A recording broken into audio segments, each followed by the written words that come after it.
நம்மளை தேடிதான் வர்றானா? நாம நகையை திருடுனது தெரிஞ்சு போச்சா?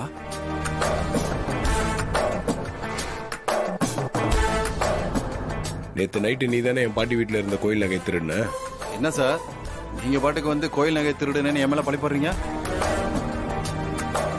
நான் எந்த நகையும் திருடல. நீங்க முதல்ல கிளம்புங்க. ஏய், நீ தான் திருடி இருக்கேன்னு எனக்கு தெரியும். நகை எங்கடா வச்சிருக்க? சார், எனக்கு எந்த நகையும் பத்தி தெரியாது. நான் நகையெல்லாம் திருடல. உங்க பாட்டி வீட்டு பக்கமே நான் வரல. என்ன போய் திருடன்னு சொல்றீங்க? போங்க சார் இங்க இருந்து.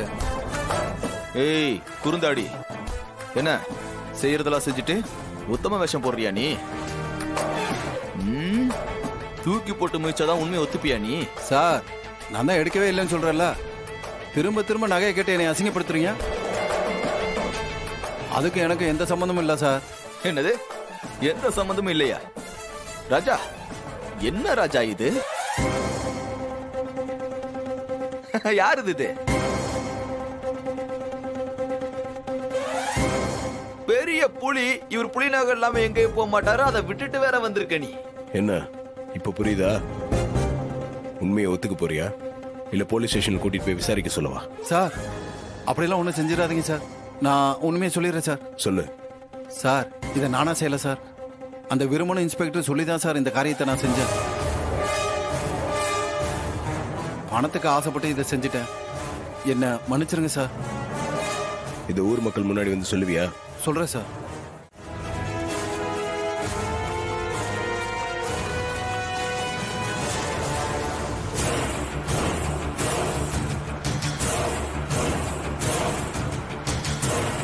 உன் மூஞ்சுக்கு புலி நகம் ஒரு கேடு.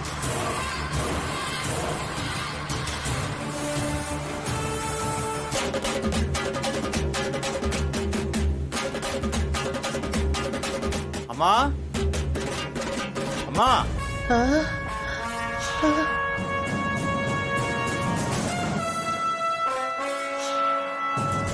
ஊர்க்காரங்கெல்லாம் வந்துட்டாங்க போல இருக்கு. இப்ப நான் என்னையா அவங்களுக்கு பதில் சொல்லுவேன்? பாட்டி, பதட்டப்படாதீங்க.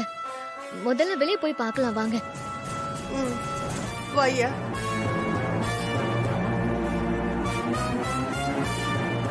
வணக்கங்க. வணக்கம். அம்மா, கோவில்ல சாமிக்கு பூஜை நடத்திக்கிட்டு இருக்கு. சாமி நகைகளை கொடுத்தா அதை ஊர்வலமா எடுத்துட்டு போய் சாமிக்கு சாத்திடலாமா?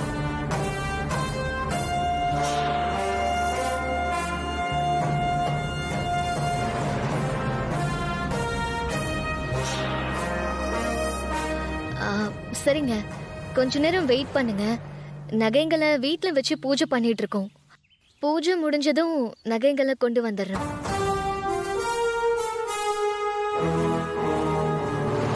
சரிங்கம்மா, நாங்க காத்திருக்கோம். நீங்க பூஜையை சீக்கிரமா முடிச்சிட்டு நகைகளை கொண்டு வந்து கொடுங்க. பாட்டி, வாங்கம்மா. மெதுவா.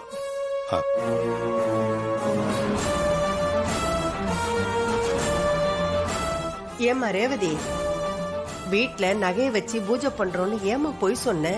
மறுபடியும் அவங்க வந்து நகையை கேட்டா நம்ம என்ன சொல்றது சொல்லு? பாட்டி, நகை காணாம போன விஷயம் எக்காரணத்தை கொண்டும் யாருக்கும் தெரிய வேண்டாம். தெரிஞ்சா நம்ம குடும்பத்துக்கு தான் அசிங்கம். ராஜா நகையோட கண்டிப்பா வருவாரு. அது வரைக்கும் பூஜை பண்றோம்னு சொல்லி நம்ம சமாளிக்க வேண்டியதுதான். ஆமாமா, ரேவதி சொல்றது கரெக்டா. இன்னும் கொஞ்ச நேரம் நம்ம வீட்லயே நகையை வச்சு பூஜை பண்ற மாதிரி கொஞ்சம் சமாளிப்போம். அதுக்குள்ள மாப்பிள்ளை எப்படியாவது நகையோட வந்துருவான்னு நம்பிக்கை இருக்கு. என்னமோ நல்லது நடந்தா சரிதான்ப்பா. முருகா, எங்களை காப்பாத்தியா?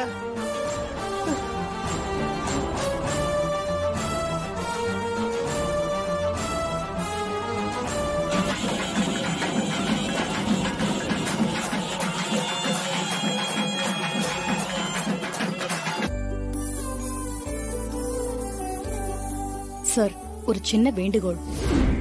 சொல்லுங்க. எங்க பக்க ஏரிகள்ல தூர்வாரியே பல வருஷம் ஆகுது. நீங்க தூர்வார ஏற்பாடு செஞ்சா எங்க பக்க விவசாயிங்களுக்கு ரொம்ப உதவியா இருக்கும். இங்க ஏரி பாசனத்தை நம்பியும் நிறைய விவசாய நிலங்கள் இருக்கு. ஆகட்டும் மேடம். நான் சென்னைக்கு போன உடனே சம்பந்தப்பட்ட அதிகாரிகளை கூப்பிட்டு பேசி ஏற்பாடு பண்ணிடுறேன்.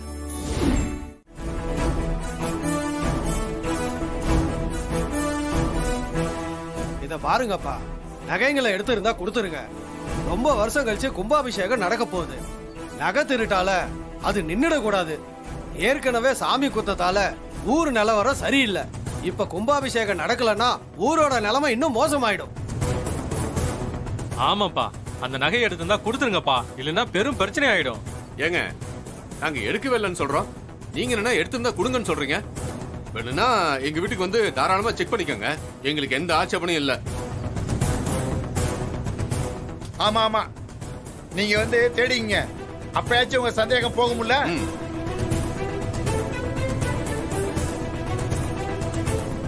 ஏப்பா சகல, அவங்களே சொல்லிட்டாங்களே தேடி பார்க்கலாம்னு, வாப்பா போய் தேடி பார்த்துருவோம். ஐயா நீங்க என்ன சொல்றீங்க? கோவில் நகை கிடைச்சாகணும், நம்ம போய் செக் பண்றதுதான் நல்லது. அப்புறம் என்ன, மினிஸ்டர் ஐயாவே சொல்லிட்டாரு, போய் தேடி பார்த்துருவோம். என்ன போவோமா? ஏய் வாங்கப்பா, வாங்க வாங்க போலாம்.